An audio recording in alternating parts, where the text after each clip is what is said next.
اللہ کے حکموں کی نافرمانی نہ کرو۔ آج اگر کسی کو کہا جائے کہ یہ چیزیں اللہ نے حرام کی ہیں، یہ جائز نہیں ہے، یہ ٹھیک نہیں ہے، تو کچھ لوگوں کی زبانوں سے یہ جملے سننے کو ملتے ہیں کہ تم نے تو ہر چیز کو یہ حرام قرار دے دیا۔ سگریٹ پیتا ہے تم کہتے ہو حرام ہے، نسوار کھاتا ہے تم کہتے ہو حرام ہے، بیڑی رکھتا ہے تم کہتے ہو حرام ہے۔ وہ کون سے اعمال ہیں، وہ کون سے کام ہیں جو بے حیائی کے کام ہیں، جس کی وجہ سے انسان راہ استقامت سے ہٹ کر ذلت کے راستے پر، گمراہی کے راستے پر چلتا ہے؟ فحاشی اور عریانیت کے وہ کون سے کام ہیں جن سے مالک نے ہمیں منع کیا؟ سب سے پہلے اللہ عز و جل نے پہلی مرتبہ ہماری پلیز سبسکرائب کر لیجئے۔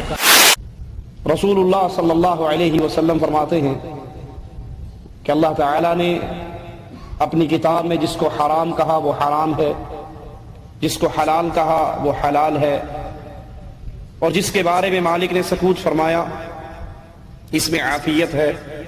اللہ عز و جل بھولتا نہیں ہے، تو اللہ سے اس کی عافیت کو قبول کرو۔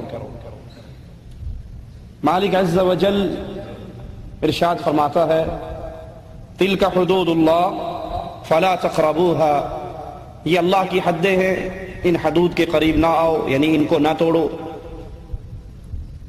اللہ کے حکموں کی نافرمانی نہ کرو۔ جن چیزوں کو مالک عز و جل نے حرام قرار دے دیا اس کا ارتکاب نہ کرو، اور اگر اس سے باز نہیں آتے تو پھر اس پر وعید کیا ہے؟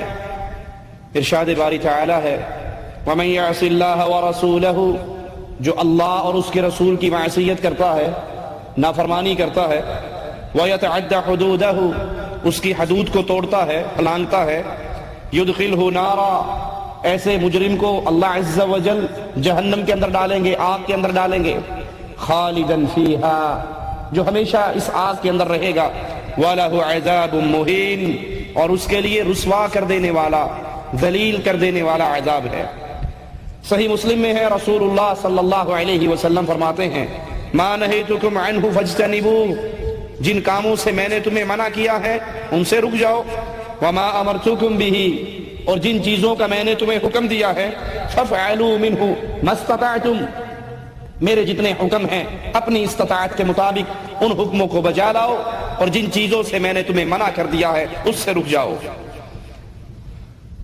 آج اگر کسی کو کہا جائے کہ یہ چیزیں اللہ نے حرام کی ہیں، یہ جائز نہیں ہے، یہ ٹھیک نہیں ہے، تو کچھ لوگوں کی زبانوں سے یہ جملے سننے کو ملتے ہیں کہ تم نے تو ہر چیز کو یہ حرام قرار دے دیا۔ سگریٹ پیتا ہے تم کہتے ہو حرام ہے، نسوار کھاتا ہے تم کہتے ہو حرام ہے، بیڑی رکھتا ہے تم کہتے ہو حرام ہے۔ اللہ بڑا غفور رحیم ہے، یہ عام جملہ ہے۔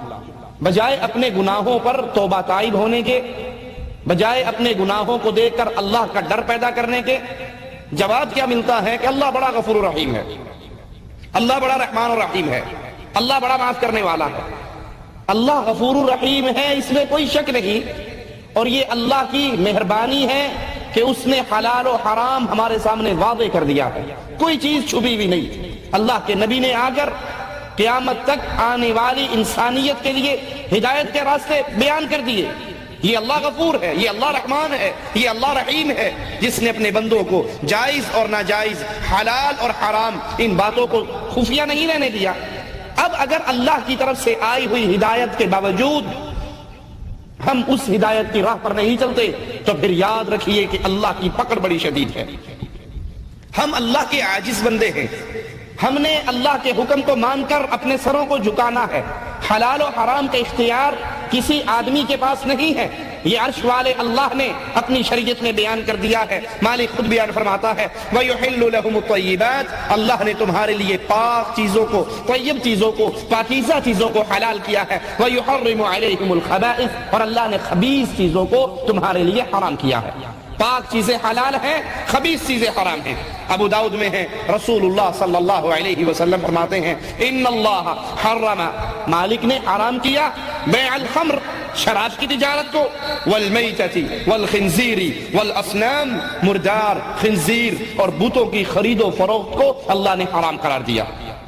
رسول اللہ صلی اللہ علیہ وسلم فرماتے ہیں ان اللہ اذا حرم شیئا حرم ثمنہ، جب اللہ کسی چیز کو حرام قرار دیتا ہے تو پھر اس کی مال کو، اس کے پرافٹ کو، اس کی قیمت کو بھی حرام قرار دیتا ہے۔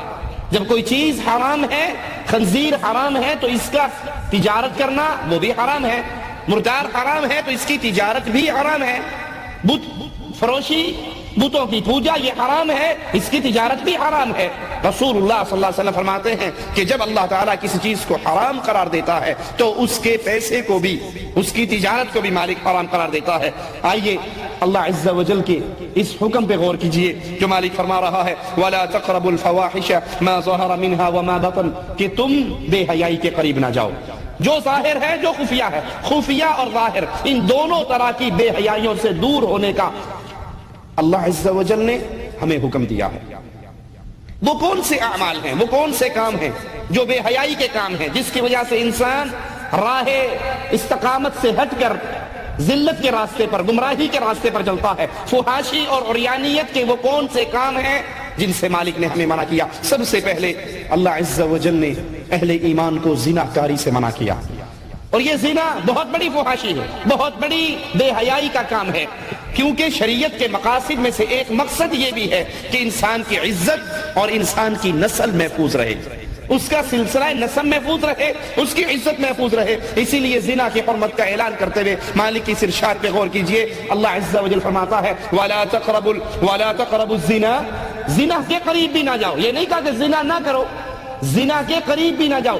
جو کام زنا کے لیے راہ ہموار کرتے ہیں ان کاموں سے ہی اللہ نے روک دیا، زنا کے قریب بھی نہ جاؤ۔ انہ کان فاحشۃ وساء سبیلا، یہ بے حیائی ہے، یہ برا راستہ ہے، یہ بے حیائی ہے، یہ فحاشی ہے، یہ برا راستہ ہے، تم اس کے قریب بھی نہ جاؤ۔ ایک نوجوان رسول اللہ صلی اللہ علیہ وسلم کے پاس آتا ہے اور کہتا ہے یا رسول اللہ صلی اللہ علیہ وسلم مجھے زنا کرنے کی اجازت دیجیے۔